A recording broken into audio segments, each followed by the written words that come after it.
Hello and welcome to stage 3 of the Dirt Racing series. Joining me in zone 2 in the B plus category, and watching the same competition as last week, but this week we're in New York doing the Everything Bagel course.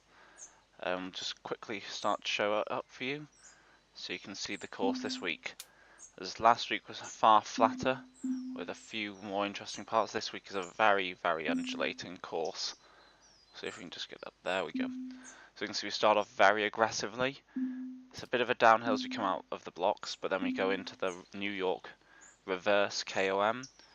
And while the actual KOM itself is about around a 3.5 minute, maybe 4 minute effort, the actual full length is over 5 minutes, so it's a very tough.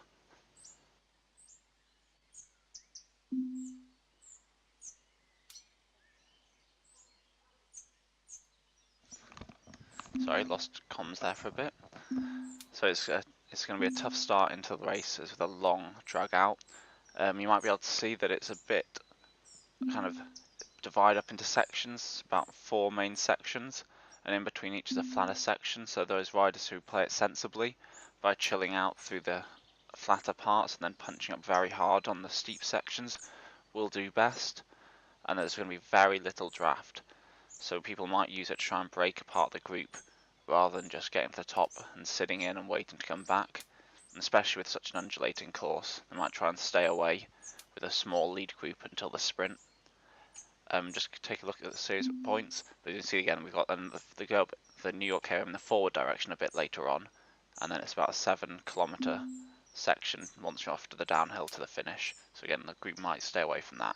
So into the scoring, as you see, there's a lot of points available for top 10 first across the line, more than lots of other series, and so it is important that teams pack out the lower places. Those top positions aren't quite as important.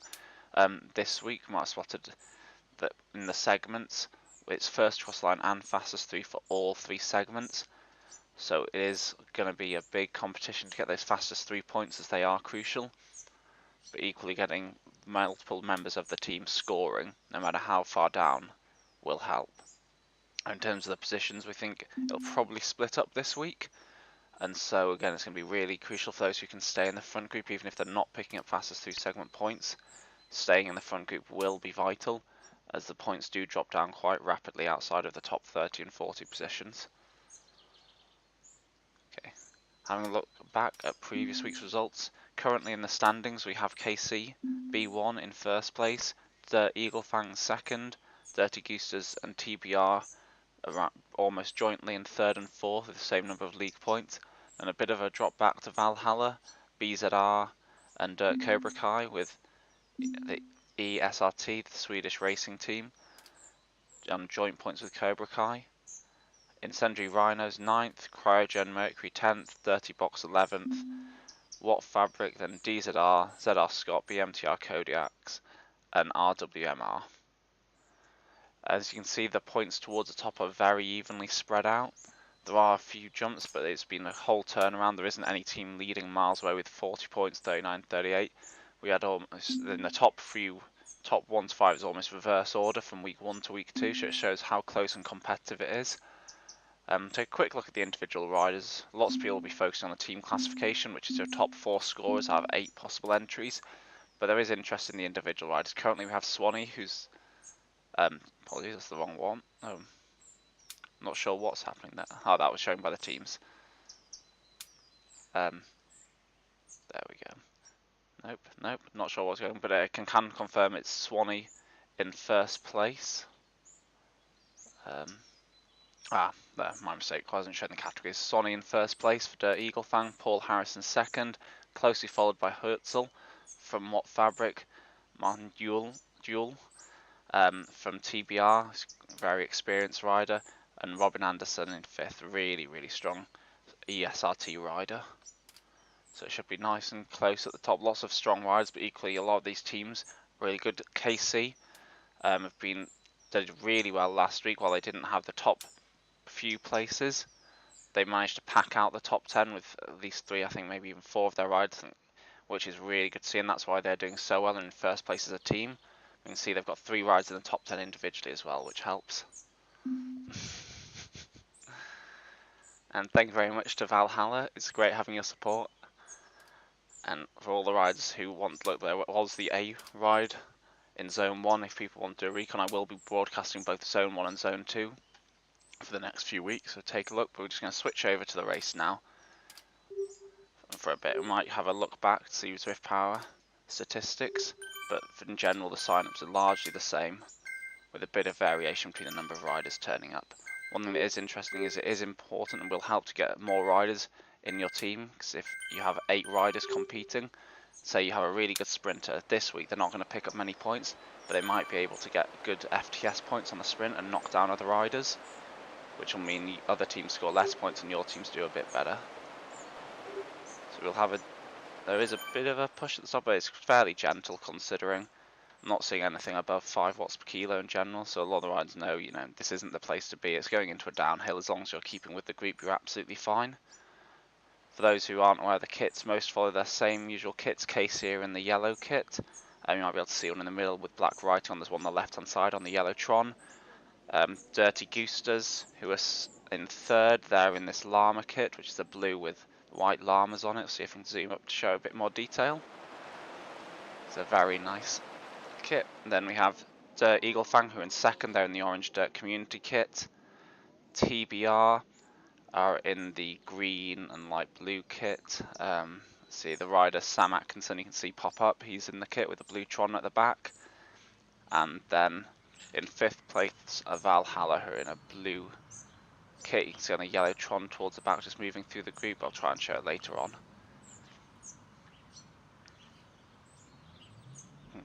And your Platt on the right hand side, Valhalla, she's in the blue kit. Might have spotted her.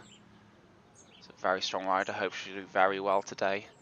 This punchy climb suiting her well, especially with her being a light rider, so being above the 4.2 watts per kilo for 20-minute limit that normally is enforced. We very much, of course, hope that she's looking to target and do well on.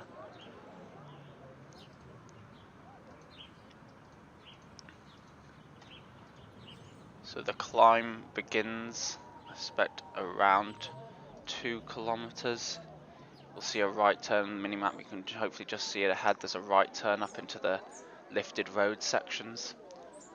That's where it's going to start to get interesting. It just goes up and up and up from there. See, everyone's just sat in. So we have lost a rider off the back. This is definitely not the race you want to do it. Interesting, we've lost one of the KC riders off the back. We assume this will be a mechanical issue or a technical issue. Very sad to see from them. Not sure which rider it is yet. I think that is Radek Group. Sorry, apologies for the pronunciation. I believe it is. Who's a very strong rider. I think he was 7th or 8th individually at the moment in the standings. I'll just check it out for you. So yeah, I think it is Radek Poproki, who's in 10th in the individual standings. So if that is the case, then that's a big loss for KC. They have multiple riders entered. As you can see, there's still 5 in the front group, so they should be okay. But he's a big one to lose early on. Also, we've got Kevin Hamer, who is one of the series organisers. Sad to see him off early. Hope there's nothing majorly wrong then. That's going to be another loss for his team, which is Eagle Fang. So we come up here, it'll be interesting to see if anyone pushes hard early. We will be able to break up the group a bit, but you suspect the top riders might just sit in, probably 3-4 rows deep. Just see what happens. If someone does attack, they'll be on their wheel, but they'll want to just hold in until we get into the segment itself with FTS up for grabs. Unlike what you might see in Cat A, where the top riders are significantly stronger, well, the top A plus riders is probably more accurate to say going to be significantly stronger than the A's. That because it's Cat B, there is a slight limit, especially with it being a 5-minute-ish climb in total. So you see coming through there, some people are pushing hard on the Valhalla riders, instantly moving up to the front. Anya normally likes to lead out, especially on these climbs. She wants to go at her pace and push it hard. Let's see if she starts moving up. She is coming through towards the front. But it's interesting to see with this, whereas the A plus riders are able just to go off and the top ones will go. They don't need to worry too much about FTS because it'll be very spread out. With fixed category racing, where there's a cap on the watts per kilo. Normally the segments are a bit closer, so there is a benefit just starting towards the back and then moving your way through. See Anya here pushing towards the front, doing it really well through the segment where it got steeper and then just settling in on the flatter section. And through this section no one really wants to lead out. You want to be sat in the draft as much as possible, letting other people do the work. It's not going to make a huge difference, but it does add up. What is important though is you drop the watts. It's much more efficient to attack on the steep sections than relax. Okay, so there's the actual banner. It's my mistake, I always get caught out by that one. But that's the actual banner for this segment. And you can look back at the group, we've already really spread out. Lots of top riders being pushed back. So Ivor there on the dirt riders towards the middle. Tommy on Dirty Eagles from Mullins. A big improvement through the season, but he's towards the back of this pack. And just it starts to string out, people will be really getting pulled back. You have lots of the top riders still towards the front,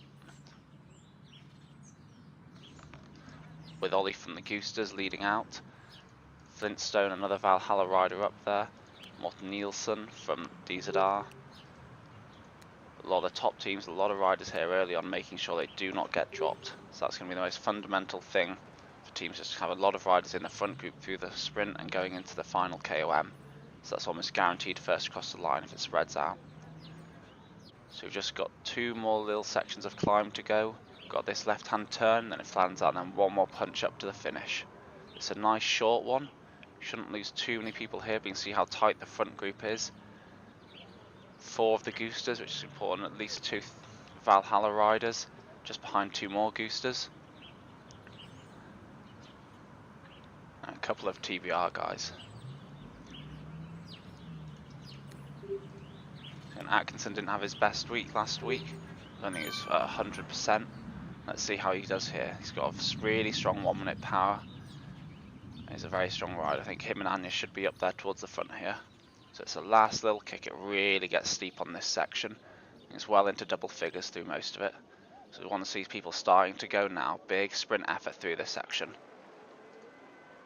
So Atkinson, as we expected, is leading out, with Clem from the Goosters following him. A bit of a heavier rider, might struggle up here, but he's doing really well so far.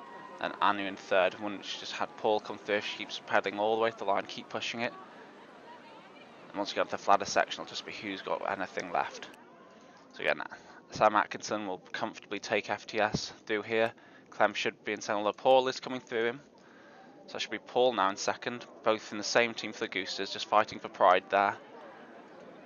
Right from BZR, Herzl coming through very late, Robin Anderson, Monta, and then Anya in the front group. You can see how further back on the road there's very few riders. Another couple of people about 5 seconds back, including Jules, Snowy, lots of top riders you expect. But otherwise, most of the riders are just starting to come through the line now, about 10-15 seconds later. So we're going to have a lot of splits. If you just take a look at the mini-map in the top right corner, you can see how it really has torn up. What is interesting though, is that this middle group here hasn't really formed yet. If they can form a very big group in the middle around where we are with Alan Georgiou Park of the Goosters, they might be able to chase back those front guys, especially on the downhill, but it's just staying apart now, which isn't going to work in any of these riders' favours. The best thing they could do right now is really try to push together and work to form a bigger group. See further behind as we're coming through the line, lots of riders are doing, but right here it is really spread out, and that's just playing into the lead riders' hands. So we're going to get ourselves back to them. We'd hope no one will be dropped. It does look like it's strung out a little bit. Got a nice big group around 20th, lots of experienced riders. Smaller group, Flintstone from Valhalla, Snowy and Jewel in around 10th place. You'd assume they'll get back together. They're very good, strong, heavier riders who'll probably be able to pull it back easily. And then Platt and Robin Anderson together. They've been dropped, I believe, from the front group. Understandably, Anya the lighter rider. But I'd be surprised Robin Anderson assume they're going to work together and try and bring it back here. There's not much reason for this front group to push. They're not going to stay away with just 5 of them. It's going to be in their favour if they can get a larger group and pull it back together. So the heavy riders have now caught up those 2. So we're going to have around 10-15 top group. And there we go, that pack of experienced riders just swarmed back together now. But it is going to be a small front group for the majority, around 30 riders I suspect. tail of the field. There's a lot of Goosters still in there. They were really pushing towards the front. A couple of TBR, most of Valhalla, which is good to see. It's a very strong team as a whole. Saw them attack many times last week, and they'll be able to do that a lot more successfully today if they fancy it. Interestingly, KC only seem to have one rider left, which is really going to hurt them. That was a very, very important climb there, especially with the course coming up, so they're going to be wanting to work very hard together in the chase group. And the solitary KC rider, just trying to find who it is, Ulai fella. So hopefully he'll be just chilling, trying to keep the pace down as much as he can. Sadly, without sticky draft, there's very little he can do to keep the pace down, but he certainly won't want to be hitting the front at any point. Let's see who we have in the chase group. We've got a couple of dirt riders. We've got Dirty Eagles with Dave Halford, I believe. Chris S from KC, a couple of the DZR riders. But it is a small chase group here. They are about to pick up a cryogen, Chris Morris, or looks like a dropout for Chris Morris, sadly. So we won't be picking him up. Let's hope he might be able to get connected by the next group that's behind him. And that'll be Ali just behind in the black kit. Is it Ali? Might not be. Oh, it is, with his changed name for Cobra Kai. So there's only one KC ride. They are catching up though, but a lot of that is just the climb effect. I think they might make it back on. This front group doesn't want to push seemingly. It's a bit surprising. You'd think with the lack of KC riders and KC being the leading team, they might want to push on hard, especially the Goosters in their llama kit. It'd be very much in their benefit to push on hard and not let anyone catch back up. But seemingly they haven't gone for that, so we are going to come back together with about half the field, letting a lot of strong riders come back here. Look a bit further back. See, there's another group. Quite a big gap here. I'll just check, about 16 seconds. You'd like to hope they won't come back, but given the pace of the front group so far, there's a chance they will. A couple of the dirty box riders in there. Another Eagle, Paul R. So teams won't want him to come back because he's one of those riders who regularly, without putting out ridiculous numbers, manages to finish in the top 10 of races. Very valuable, especially on a course like this.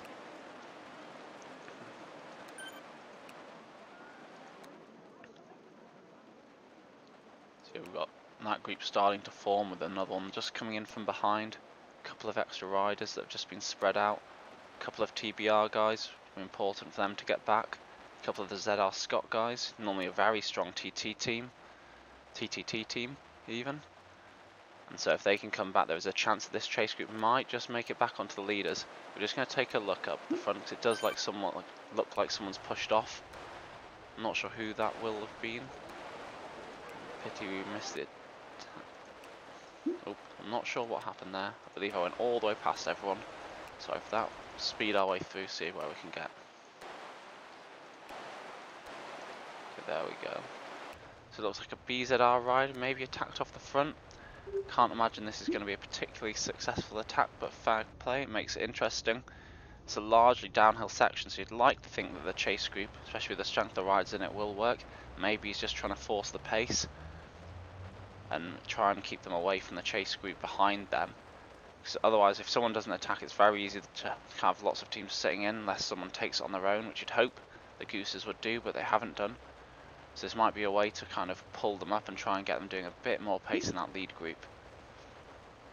He's doing a big push up this climb, doing it very sensibly, not going too much over his limit on the flats and then attacking the climbs.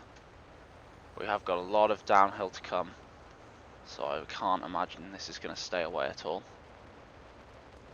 Let me see. Iron Juice from the Dirty Goosters. Oh, sorry, I'm so sorry, I'm not sure the pronunciation of that, and I should check in advance. But I'll find out for next week. He was just chasing it down for a section there, trying to work together, but again, if I'm one of those chase riders in this thing, 6 seconds to a solo rider just before a big downhill, I'd be letting him go. I don't think there's much worth in anyone chasing it hard. He will come back in, and a solitary breakaway across is the only thing I'd be careful of watching for. See a couple of riders just pushing a little bit. Wonder if they're just marking that as they saw one rider going off the front slightly, and most of this is just going to be sitting in. Should be starting to see people super tuck now. So we just go over that 57 km/h barrier at over -3%. Sometimes you can get away with it a bit less. It's not really strictly a super tuck, but you can get away with doing 0 watts per kilo, and it will eventually tuck and you will stay in the draft.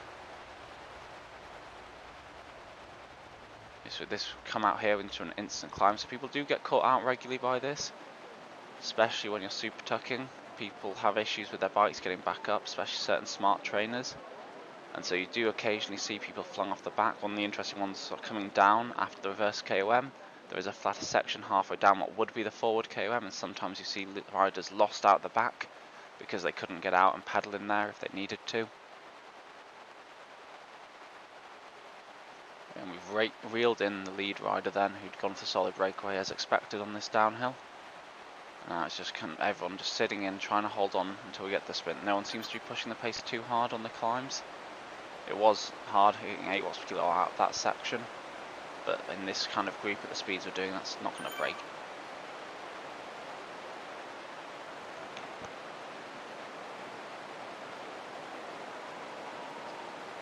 As I was saying, in those speeds, the group we were kind of with, 8 watts per kilo on a short climb isn't necessarily going to break anyone. These are all strong riders. I think we're having a look, and at least half the field was over, in fact the vast majority of the field is over 10 watts per kilo. As previously 10 watts per kilo used to be one of those targets that you'd think, oh, this is, you know, if you had a 10-15 rides over 10 watts per kilo, that would be viewed as a strong field. In this field we've got 10, 15, maybe even 20 riders over 13 watts per kilo. It's absolutely crazy numbers we're going to see today. And this sprint is going to be very, very interesting. For those who didn't maybe catch the earlier showing of the course, the sprint comes just after an uphill. So there's a short, sharp uphill, and then the sprint's on the downhill section of it. So it makes it quite an interesting tactical one. You obviously want to carry your speed over the hill, but if you do that and go too early, or there's no one ahead of you, you're out the draft and everyone's just going to fly through you on the downhill through the sprint segment itself. First across the line, you definitely want to be attacking over that hill, but fastest through segment is going to be a real key point of how you time your effort, rather than necessarily just about the raw power. So you might be able to see in the top corner, we're just having this chase group slowly moving back. It's a 20-second gap, and it's definitely manageable. And with a group this size, there are going to be FTS sprint points available for some of the top riders. Jan Lindqvist, one of the formerly SSR, currently ESRT teams, is a good sprinter, very experienced rider. He'll hopefully time it quite well through here. Who else do we have in this group? Can't see any. Graham Miller is a very, very experienced rider. He's been picking up tons and tons of ranking points recently, and he is possibly one to watch out for through the sprint. Otherwise, I think the vast majority of the top sprinters are going to be in the front group. Yeah, looks like the majority of the sprinters will then be in the front group. See if Kurt is riding today. I believe he's down to ride, which is Kurt Wall of the Goosters. He's a monstrous sprint, 1400 watts for 15 seconds. So if he can get going, he'll be doing very well on that, despite being in a smaller group possibly. Okay, so we're just coming into the long downhill before the sprint. Carries on for quite a bit. While it shouldn't define the position, you want to make sure you're not doing too much through here and not in a bad position. If you look off the front, someone's attacking very early. This is not a sensible move. It's an interesting move, but I would really not recommend it. So it's Bang Madsen, who is an experienced rider from DZR. But you'd hope if someone is here who's going to be strong enough to attack away in a downhill to get first across the line, then they'd be more than strong enough to get some FTS points. Because we're on the downhill, the group's going to be coming through hard, and then you're going to hit a slight uphill, so the group momentum is going to have a massive advantage. As we saw when they chased down the initial attack, they just swarmed through the rider who broke away when we hit the uphill. As we come into, we're going to leave him, he's 45 metres ahead. I can't imagine he's going to stay away through here, but let's see what he's capable of.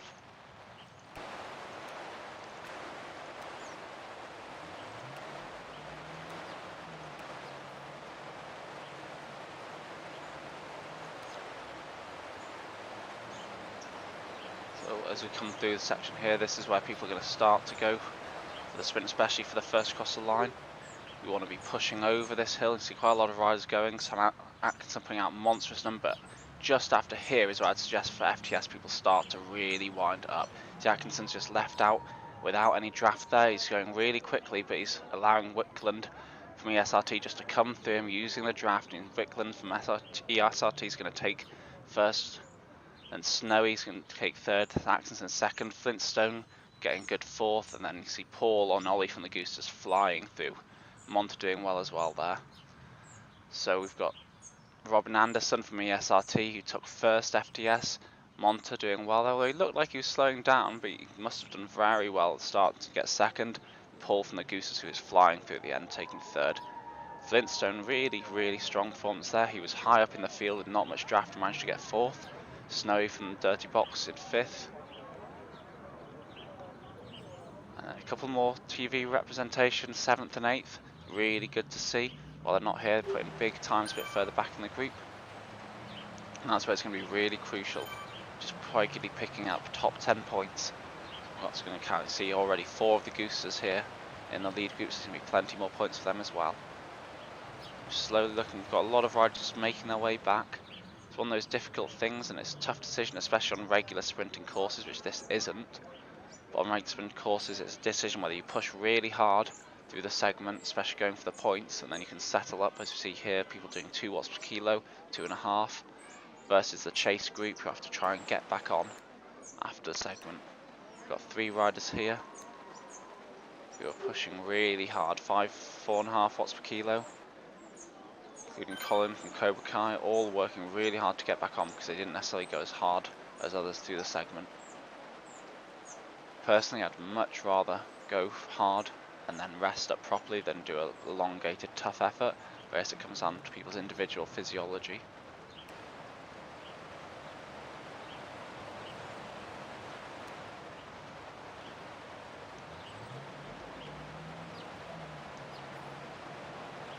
So, as far as I can tell, Kurt hasn't made the start. I'll keep having a look out, but that's going to be a bit of a loss for the Goosters, although they seem to have plenty of really strong riders competing anyway. You'd presume they'd like to see him up there, especially with that sprint. I presume I've seen him in a lower group if he was.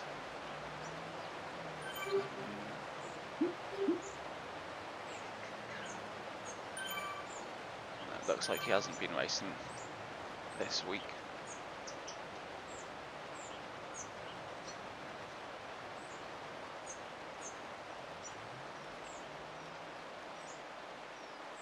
So we've got a little bit of a punch here into what is a normal finish on the NYC course. Normally we have this downhill and then leading to a long uphill finish as uphill finishes go. But it's quite a short, punchy effort, and it's important to just carry some speed and then attack through. Be able to see if people attack here, because you can get a little bit of a breakaway. As just after finish, there's a prolonged false flat style section, 2-3%. It does do some damage, but it seems people just want to sit in through here, having just sprinted. No one's really doing too much. Saw a few of the Valhalla riders moving to the front. It'd be a very typical place for them to attack, is probably the best word. But they seem to just be happy sitting in this week, playing a lot more of a sensible game after those points.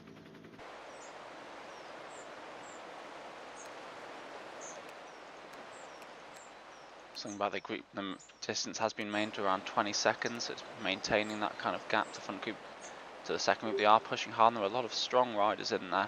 Looks like a big group has now come together.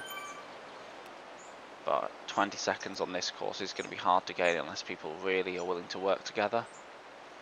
VMTR do seem to have a couple of riders towards the front, but to communicate across this many teams, even in the chat, is going to be difficult, and I can't imagine many teams going to work together to bring this gap back.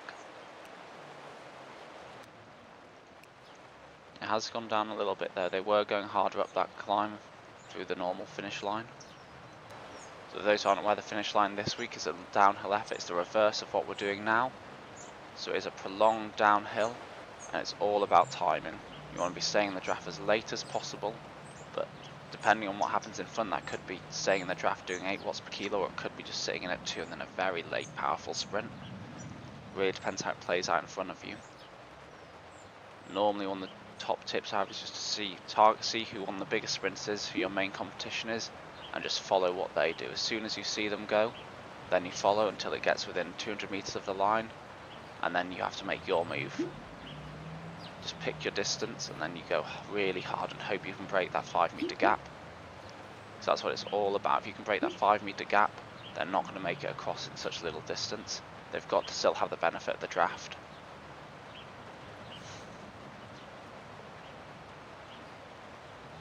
As you can see, even though it is a slight incline, we've got a lot of riders just sitting at the back, playing it sensible. Goose is doing very well at that, just maintaining themselves.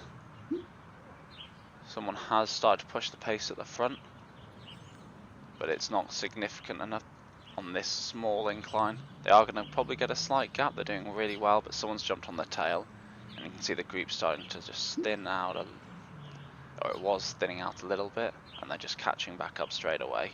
Just not quite enough of an incline to make it really work in this strength of field.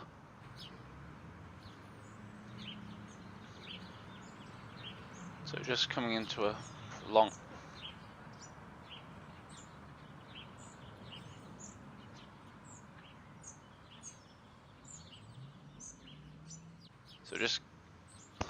We're just coming into a prolonged downhill through this section. Someone has pushed a little bit at the front, but I'm just going to show you some of the numbers we've got and some of the riders signed up for this week while we're here. While we have a little bit of time before anything interesting going on. So these are some of the team signs. See BZR getting plenty of rides in. Dirt looks like tons, but there's lots of different teams now. I think there's 4, maybe 5. DZR managing to get 7 out. And the interesting thing is the SRT have just gone for their 4 riders. They're all very strong, experienced riders. But if one has a bad day or something happens, then that's an instant low point scorer for them. KC have got 6 out. We did see one of them sadly drop very early on, but they'll still have plenty of good riders there. Don't think they're going to be quite of the numbers and quality to stay with that front group as we've seen, but they are a very good team with lots of very strong riders there or thereabouts. And TPR with 5, lots of them. We'll see Jewel, definitely Paul and Sam Atkinson in the front group, but the rest of them are strong riders as well, plenty of points available. And then Valhalla getting their full 8 out. Very, very strong team. See most of them above 12, 13 watts per kilo and doing very well as we see. Having a look at some of the rankings available.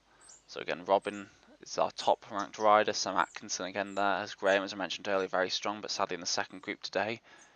And Martin, we're looking for those kinds of guys at the finish. Quick sort by watts per kilo.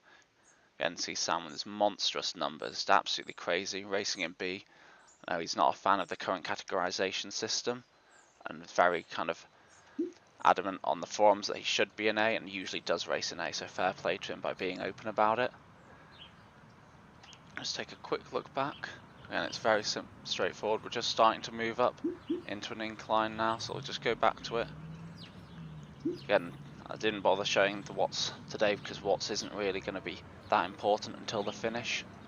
When we get to the finish, it'll be beneficial to be a bit heavier, but because it's all about timing, and it's because it's going to be following wheels, trying to draft and then to get through the last section, I think watts per kilo is going to be the key factor there. Who can jump quickest and react quickest to any attacks. And even if it gets really late on, then again it's going to be who can make that jump. See, we've got about a minute and a half climb through here, and then we get onto a flatter section before the KM. So there is time to recover after this. If people were wanting to push the pace and drop people, might have been a nice time for Anya to make an attack. But everyone seems comfortable to just, when I say to sit in, it's not really sitting in. It's very tough, hard efforts, and it is going to hurt people. But for the quality of this field, they'll know that they can get up this at this pace, and they will be able to recover afterwards. It's not going to totally blow them out of the water. I think that's what a lot of this racing is about. While people are going to be putting in lots of work, it is tough. These are all going to be efforts that people know they can manage until we get to the segments, and that's when they go all in. You saw Anne did push the pace a little bit earlier. It's good to see, and she's still maintaining a good position towards the front, just making sure that others are having to do a lot of work. She knows she's one of, if not the fittest rider in the field in terms of pure watt per kilo. I think her and Sam Atkinson are going to be up there, so they're really making everyone else suffer so they can do less damage on the climbs themselves. Just take it back, we do seem to have lost another rider. Paul from the Goose is struggling on there, but he's just managing to keep in touch over the top, which is really important. But we have lost Alan from the Goosters, Chris S from KC, and then we're into the chase group. So they've got closed the gap down a little bit, but it's just not going to be enough coming to this climb where that lead group's really just going to punch up and break away again. You can see even that chase group, they are dropping riders because they're pushing such a strong pace. Losing Kevin from Cobra Kai and Ollie Hutchins from Eagle Fang. Hope they might be able to get a little bit of a dig, but I expect they're very much going to be on their limit because that pace that second group putting out is brutal.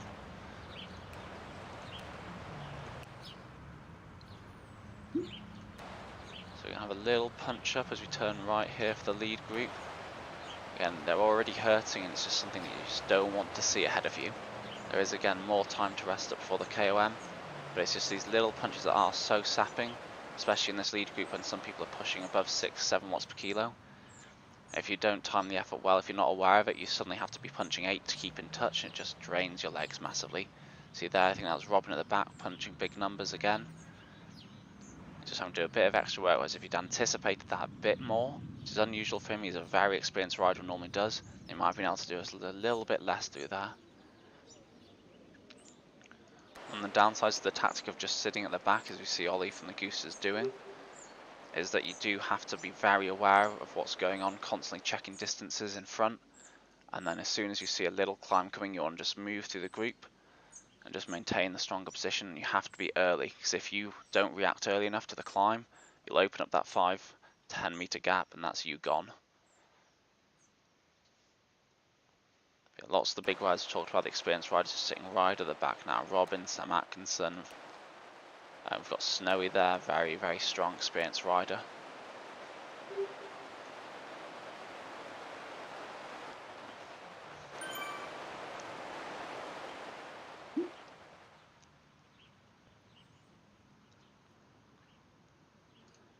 Good to see what happens on this climb. So on this direction, it's about a 3.5 minute effort, and it's 3 strong punches. An early one that most people keep with, and then a longer middle one, which is where the real damage is done. And then we flatten off a bit, and it's a short last effort. But it's the long middle one that does a real job on everyone. It's probably over a minute, maybe a minute and a half of solid hard work. You're looking at numbers of around 5.5 to 6 watts per kilo minimum for these guys at the front. And so you're doing almost your max effort there, tiny bit of rest and then punch again. So it does come down to who's really willing to dig that deep, who's going to put themselves in the hurt locker for as long as possible. And now what'll decide it. Through those middle sections it is draftable, and so you won't necessarily want to be right at the front, especially the riders who are a bit heavier and have a bit fewer watts per kilo. They'll want to just sit in, just maintain it, just stay within 5 meters of the lead guys, relax through that middle section and then be able to use their power to punch through that last little bit.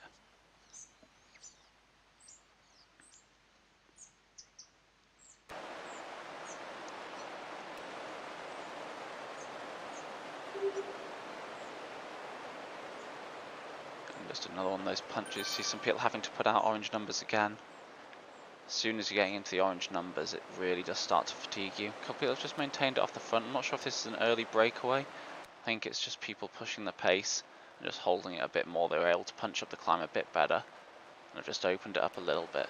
And that's the kind of thing that riders in the pack, you've just punched up and you're having to react just to make sure that that isn't a breakaway. It just saps and saps and saps, and that's what New York's all seems to be like. You just have another climb, you recover a bit, then you have another one and another one, it just saps your legs. And then you get to the sprints and you realise you just don't have anything left, despite being one of the stronger guys. You see Robin just saying that he's blown already. And that's what you kind of expect. You've done the sprint, he went really hard on the sprint, did really well. And now he's got a 3.5 minute effort to come up. So it'll be interesting to see how he gets on that. We've still got that chase group in the hunt to collect up and sweep up any of these riders that get dropped. Looking about 35, as you can see Zwift is being very accurate with its numbers on the right hand side. I believe around 35 in this front group. So there's a lot of variety of points available. Probably a difference of at least 40, maybe even 50 points in the scoring. Just check for you now. At 35th you'll be getting 41 points, whereas in first you'll be getting 100. So 60 points difference to the first guy in the group behind at the moment. So it is massive for these riders to try and keep towards the front of this group as it splits up, and it will definitely be splitting up on this final climb. We saw how strung out it got last time, we're going to have the same again, but there's going to be less distance to chase back on and far fewer groups forming up here.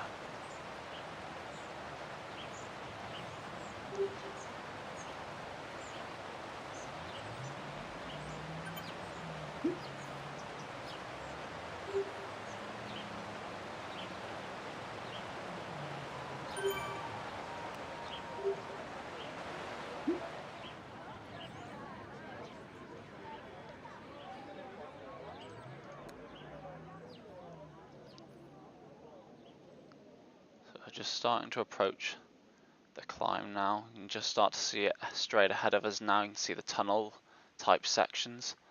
The long S bend, you might just see through the two orange trees now, is where it really gets steep. That's a hard long bit, and that's where you see the damage really being done on riders. Lots of people know that that's ahead of them and they go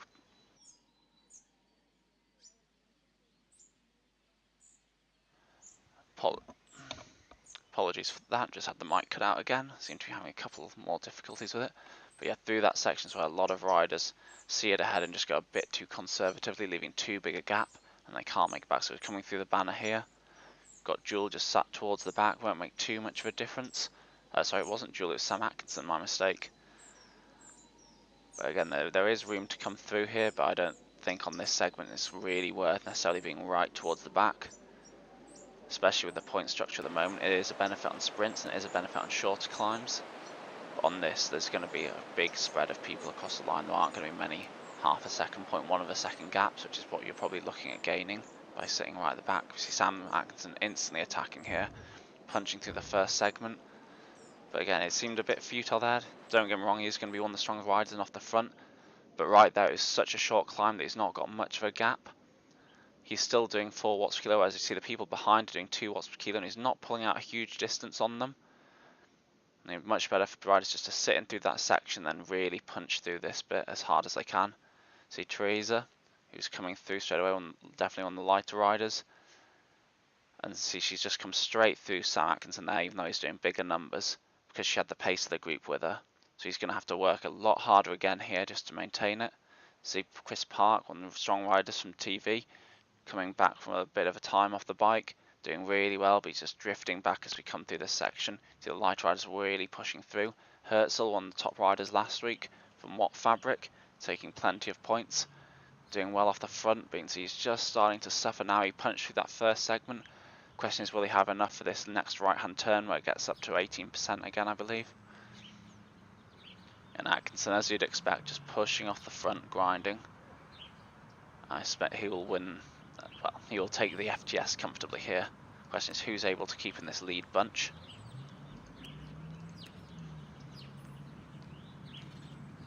So it is Hunt maintaining quite well together, as you can see.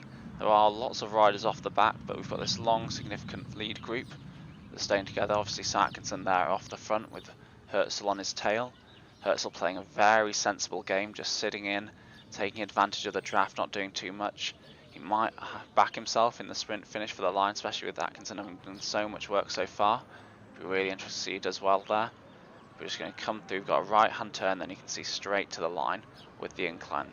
It has spread out a bit here, and you see everyone's being sensible, just not worrying about the gaps too much, just getting their recovery in while they can. We're going to switch back to the front and see what happens here.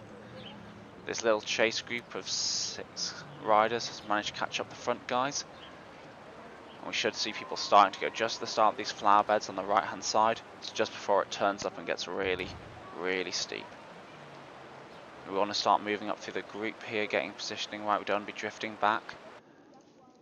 Then seeing everyone start to go now. This is where they should be sprinting from. See how much damage is done. You see Atkinson straight up there, right at the perfect timing. But he's suffering a lot on Herzl as you expected, right at the front. Monta keeping his wheel. Monta's pushing there, pushing through, he's doing enough. Will he be able to maintain it though? I think Herzl's going to take this one. Monta's pushing really hard, but he's not going to do enough. And then we've got Paul from the Goosters and Van Cutzen from BZR pushing through. They're not going to take him in time. Atkinson then coming through gently along with another BZR rider. Wegener from DZR, Kinning from Kinning Cycle, I'm not sure what team he's running for, and Jewel there, Ollie for the Goose, but we've got a little bit of a gap here. Anya Platt doing a little dig there to get some more points, sadly just 11th on FTS, and presumably on foul also, but it was a good effort, and you don't really know your position when you're in that so much pain. And we've got this little lead group that's formed, and the rest has spread out. We've had a few riders, you might have been watching the mini-map from the group behind that was 20 seconds back, that have managed to bridge across.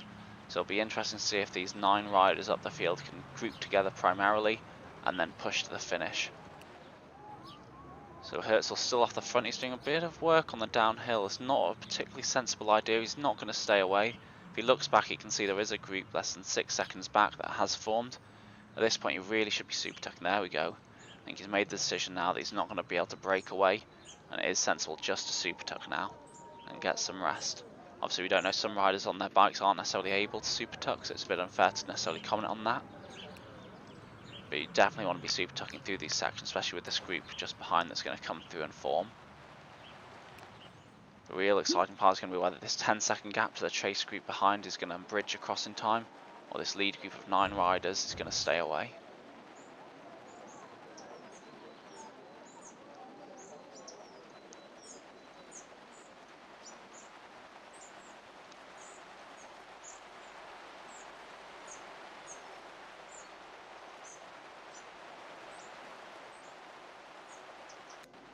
So you can see the Goosters working together here. They know they've got, I think they've got 1 rider up the road theoretically with Paul, but they've got 3 in the chase group, so they might want to be working really hard to bridge it back. There seems to be a group in between that's formed, I wasn't aware of that, so Goosters are really pushing to get some riders in there. See the 3 of them, Arjen, Chris Rem, and who's the other one? It's Andre, and then Clem obviously. He'll be pushing really hard to try and get it back. They managed to break away from the group they were with before, so they'll be trying to work very hard to join their solo rider, because without them it's actually a small chase group and there's no way they're going to make it all the way back to the front group.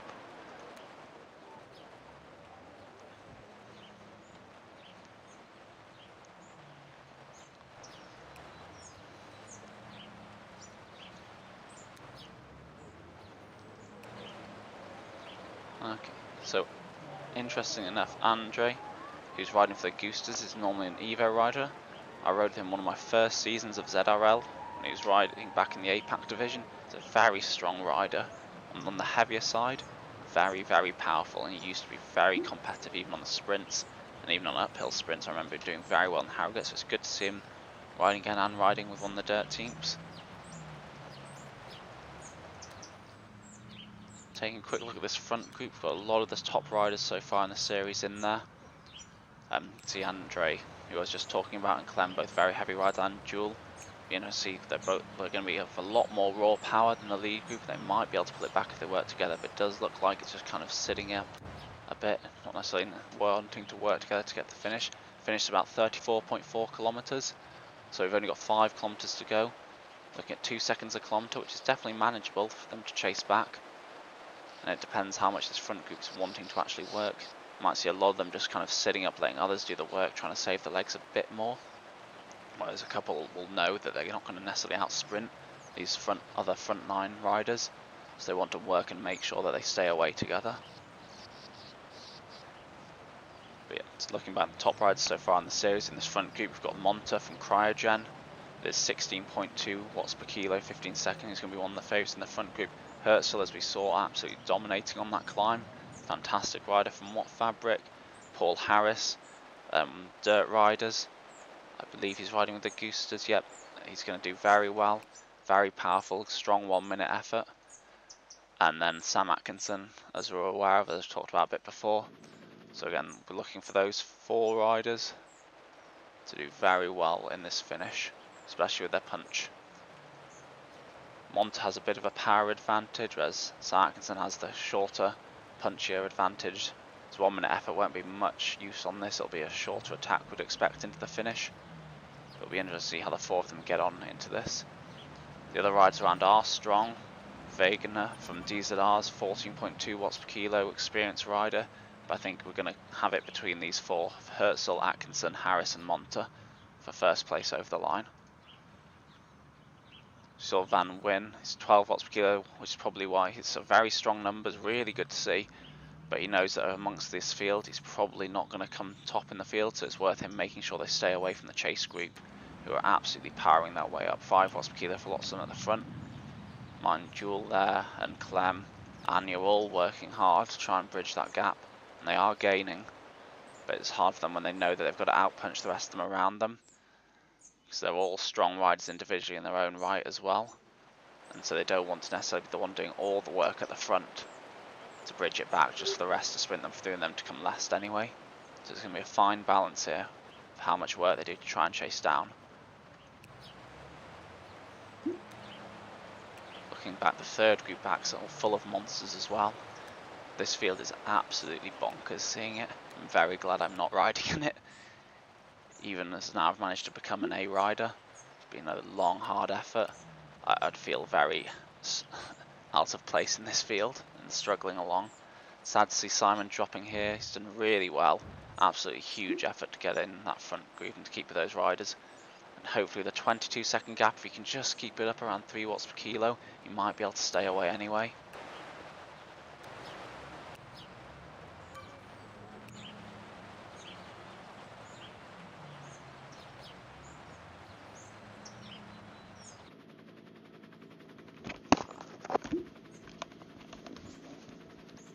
Hello, testing.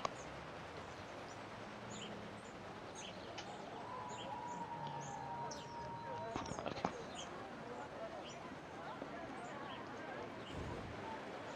So down to 7 seconds on that gap. It's going to be tight going into the finish. I suspect that they might be able to do it. I don't know if the people chasing will have enough energy to compete for the finish, but they might just make it across, and certainly if they manage to push, they'll probably catch some of the back riders at this lead group of 9.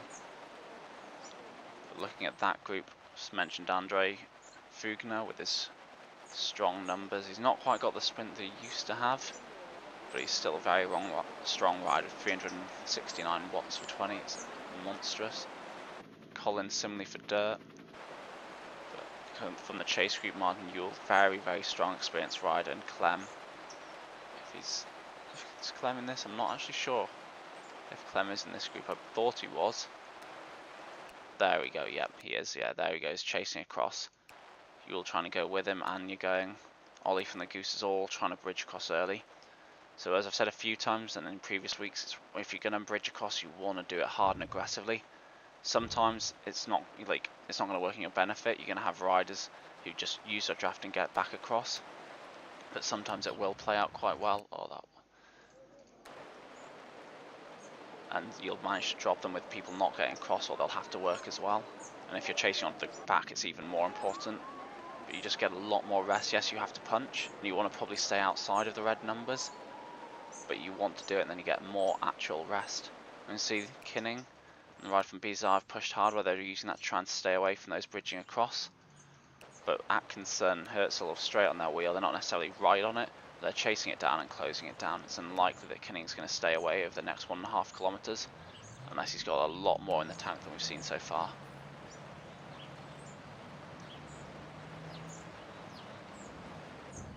He is doing well though, holding 5 watts per kilo. And again, with the field that's here, lots of people won't want to be pushing and chasing, because you know how powerful some of these rides are. They won't want to be doing any more work, so sometimes it is very sensible to attack and break away. He's holding 5.5 here. This is a very strong move, and it could actually do it. He's putting out huge numbers here. Very, very impressive.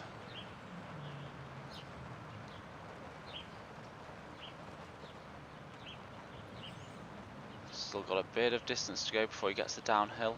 You can probably just see it towards the end. You can see where it's going to start to drop away. I'd be surprised if we can hold this. It'll be should be a PB effort for him. But if he does, he should be able to take the win. It's 11 seconds back now. So that lead group, they've all slowed up, just fighting amongst themselves. As we saw last week, with the point structure, it's not necessarily worth really pushing yourself to get first or second. if it's an attack like this. So those who do it are usually very well rewarded, because people then won't want to chase because of that.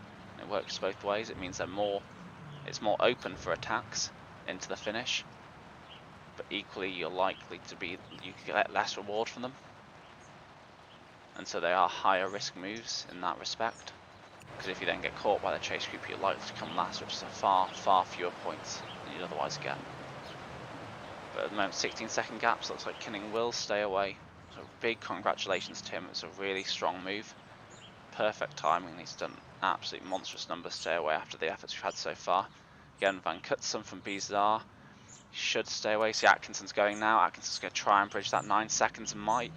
It's unlikely, unless Van Kutsen can't hold anything, but Atkinson's managed to bridge the gap, and he attacked early enough that it's kind of caught people by surprise. He's going to be safely in third if he can't even get into second, which at the moment 6 seconds he might well do. Just going to keep an eye on it. I think he probably won't make that gap, so we're going to go back. Herzl's gone off the front. Herzl's gone, but Pionta's on his wheel. Oh, Herzl's gone a bit too early. We're going to have a lot of riders coming through here.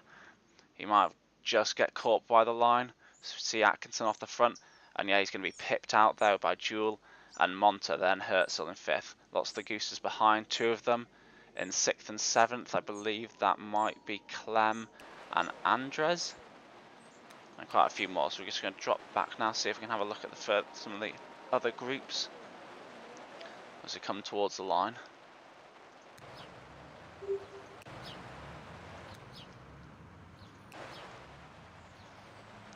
So we've got another strong group. We've got Dave from Dirty Eagles off the front. He's pushing early again. He's not got a big enough gap. It's a strong attack, but the people who are going to get on his wheel very easily coming to this downhill. Fellas looks like he's slowing down. He might have had a connection drop out. But again, yep, no, he's still there. We've got Ron Manson taking advantage of that, coming through really hotly, and he's just broken the gap, so he's going to be comfortably away there. Ulai Fella doing well. And Alan Chris Park doing well. Boscos Baribe doing very well as well. All coming through quite late on, timing it perfectly. Rob Nansen just managed to stay away. Clinton Halsey doing well as respect. But yeah, it's really important there that people, when they attack early, that they have to break that 5-meter gap. Robin didn't quite necessarily go late. I think he went slightly too early. Didn't quite get a big enough gap to be comfortable, but he did just manage to hold it into the finish. Oh gosh, what is going on here? Apologies, try and catch that group. So yeah, again, people going early. Whoever goes first normally gets overtaken unless they can bridge that gap. So you see Radek's going to come straight through here, the BMTR ride, and Paul R from the Eagles, talking about earlier, always there or thereabouts. So he might not have the power to come through Radek, but he's going to get second at least. It's very close there. Axel Broshart for TBR coming through as well, and Jan Lindqvist, as we said, a really strong rider, getting plenty of points.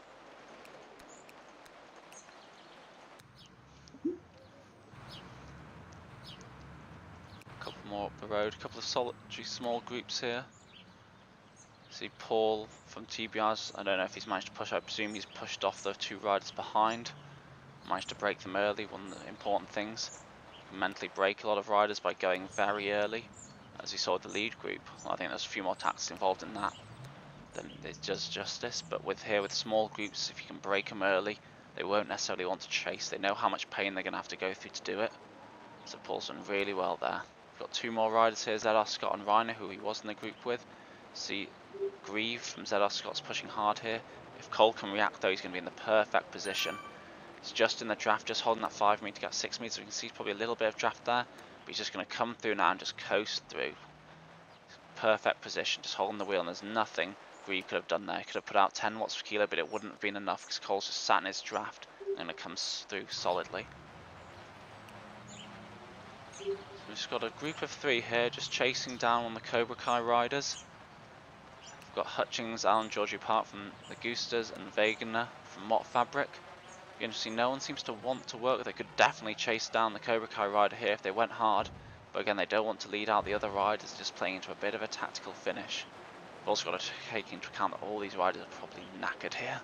It's all well and good me saying when things are the perfect attack and the best place to go, but if you don't have the legs, you just don't have the legs. Georgie Park timing it well again, coming through, and see, just timed it well.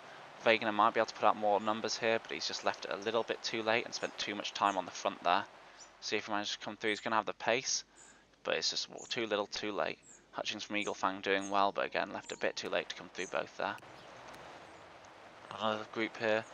Graham Miller, strong rider from the box. Ian using his draft to come through. Again, they're a little too late to actually get all the way through, but really good to see. See how spread out the field has got here is absolutely crazy.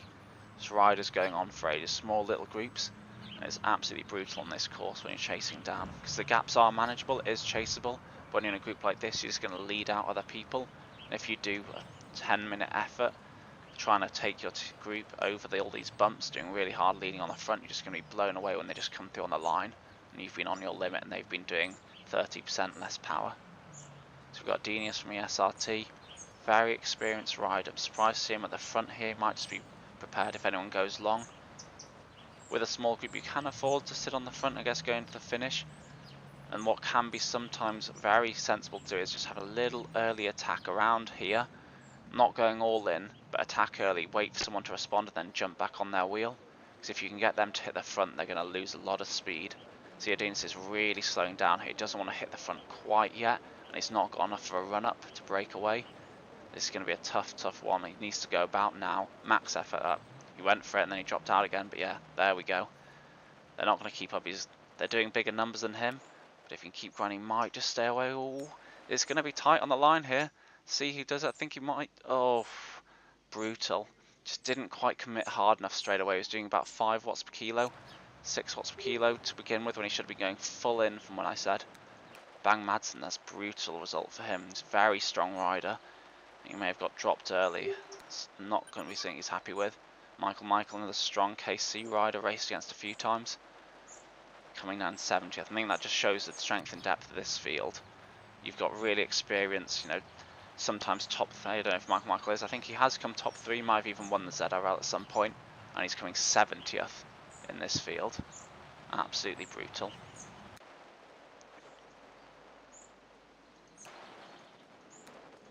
Just going to watch the last few rides through the line. They've all worked very hard. Deserve to have a bit of time on the screen. Tom Millen's an absolutely monstrous rider. He's been coming on really well last season or two. It's good to see him competing in here. Hasn't necessarily had the result he wants down in these positions, but just to hold this lead group of riders is really, really impressive. You should be saying he's very proud of. He's managed to hold off good riders behind him. But McClure from BMTR doing very well in previous weeks. So well done, Tommy. Really nice to see.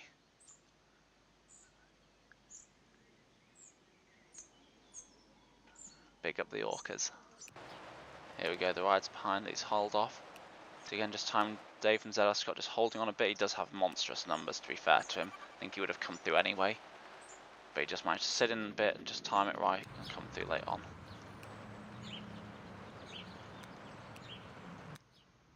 I think we've got quite a bit of distance on these last few rides. Apologies, I probably won't stick you guys, but good effort keeping at it and hope you managed to make it within the cut-off. I'm just going to change over, just have a look at the results now, if we can get them up. We don't have the full results, and we definitely won't have the actual competition results, but we should be able to see over the line what we have. So here we go, don't have much information yet, but Glenn Kinning first, really well deserved effort there. 6 seconds off the next ride and 10 seconds off that main group. Really nice attack, and I think that might be a PB for him in terms of his 20-minute as well, and see how much of a ranking point gain that is. Absolutely mental. Real breakthrough performance hopefully for Glenn, so well done. Wim van Kutsum in second. Bit of a gap, we went at the same time as Glenn, didn't quite have the power to hold him, but a really big effort as well, and as we expected. Of the riders we thought would be up there, we've got Sam Atkinson taking third in that group, Tom Monter in fourth, Herzl down in sixth. So 3 of the riders that we called out are expected to be there, right up in there. And then Martin Yule, as we expect, coming through in 5th after he managed to jump across the gap. Clem again to the main instigators for that jumping across, and Paul on another one of the gooses who made that jump, managing to get a good position increase in there because of it. Fair play to them, they would have done a lot of work to do that, and they've got their reward for it. We'll go see if we have the primes up yet. Can see some of them, which is good to see. I don't think we've had all the finishes yet, so I'm just going to refresh it. because otherwise, yeah, we still haven't loaded all the finishes. We're only down to 20th, so we're not going to get necessarily the correct primes. We should be able to see at least some of them. So you can see, remember, NY Sprint without the 2, so this NY Sprint 2 is the one that counts. NY Sprint wasn't actually included in the points here. First over the line, we have Sam Atkinson, TBR, scoring regularly. Paul Harris for the Goosters, Clem for the Goosters, getting Ollie for the Goosters, all getting good points. Anderson doing well regularly, and Vickland for ESRT should do well, though with only 4 riders they might struggle in the overall team standings. Some good individual results. Swanee didn't ride this week, so for the individual competition it's your best 4 if you do all 5 weeks, or just 4 out of 4 if you only do 4 weeks, so hopefully you can do the last 2 weeks of the series. But I'm not sure how the team trial works in terms of individual points, but I think that might hurt him quite a bit. But with his monster watch, he'll do very, very well in the team time trial. Just have a look down the order. Vim did very well as well in the points. It's going to be a really big, strong result for BZR because of that. Big credit to him. Tom Monta regularly getting points as well and everything. But yeah, it looks like and Viking, Valhalla even doing very well. Regular scores, they should get some good team points, but you get Goosters up there regularly getting points, so I expect Goosters might just take the win here this week. TBR will be up there, Valhalla will be up there, and BZR might get a few. Chris Herzl looks to be the only Watt Fabric guy doing very well. That should raise his team up quite a bit, but again, it's a very much team-based competition. The scoring does respond well to those teams who do well as a team, with all 4 of the scoring riders doing well. And that's what I think Goosters should be doing. Should be up probably in first this week, with TBR close behind and Valhalla close as well. Just go through them quickly, just for the record. So you know, more Valhalla riders scoring, it's a real strong team effort, and good to see them working together, doing that. There we go. Okay, well thank you very much for joining the stream this week. Hopefully you'll be able to see next week. We're going to have the same again. We're going to be flying on the TTT course. So it'll be triple flat loops. So TTT, there's a lot of strong teams out. It's going to be very close. Trying to cover it as best I can. Just show you the course quickly as we go into it. So it's going to be through the desert to begin with. Then we're going to go up, down through the village. Believe that's through the dirt section, through the fishing village. Then back out of it, over through the S's, down into the town. As we, you can't see where I'm going with the mouse, apologies. As we come through the dip to about 20.4 kilometers, I believe that's down through the town. Then we've got through the S's again, around 24 kilometers. And the long descent into the dirt, into the fishing village again. Then back up and down, that looks like the exit into the desert. So it's a very technical course. Quite a few dirt sections, a lot of prolonged inclines, and through the S's, which is always complicated, very easy to lose riders. There might be a loop around the volcano in there, so it's going to be a very technical but largely flat TTT course. So it'll be the teams that are experienced and work well together. They're going to be very well rewarded next week. Good luck to all of you, and thank you for joining the stream this week.